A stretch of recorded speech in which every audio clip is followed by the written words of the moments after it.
Let me tell you a story that you may come off conqueror.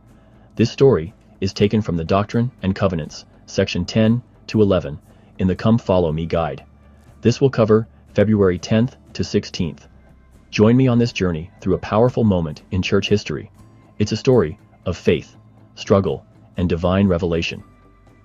Let's start with Joseph Smith and Oliver Cowdery. They were diligently translating the Book of Mormon, but then disaster struck. The 116 pages of the manuscript were lost. This was a huge blow. What should they do? Retranslate? Give up? The weight of the decision was immense. But God had already seen what they couldn't. Their enemies were plotting to alter the lost pages. They wanted to twist the words and cast doubt on Joseph's work. A dangerous threat loomed over them. Yet, in his infinite wisdom, God had prepared a solution long before the problem even existed through a heavenly light. Joseph received assurance from the Lord. Nephi had written a second set of records thousands of years earlier.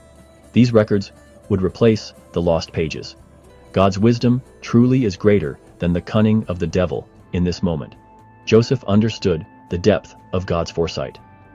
The gates of hell would not prevail against God's work. With faith, Joseph and Oliver could continue their mission, trusting in God's greater plan. But the Lord also warned Joseph about Satan's schemes. Satan works in ways we cannot always see. He seeks to deceive and weaken our faith. But God's promises are clear. Satan will not accomplish his evil designs. Now, imagine Nephi writing on the gold plates, Mormon adding to these records. They didn't fully understand why, but they trusted in God's purpose, and now we see that purpose fulfilled. Meanwhile, Hyrum Smith, Joseph's older brother, was eager to assist in the restoration. He sought revelation to know the Lord's will for his life. The Lord's message to Hyrum was clear. Put your trust in the Spirit and seek personal revelation.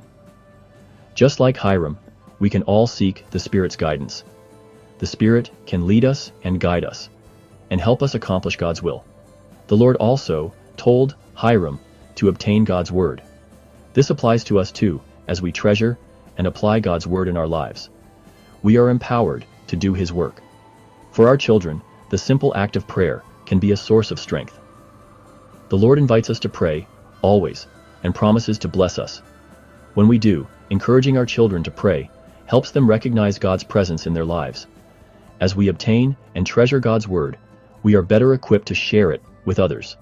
Just as Hyrum was eager to share the gospel, we must prepare ourselves to help others find the truth.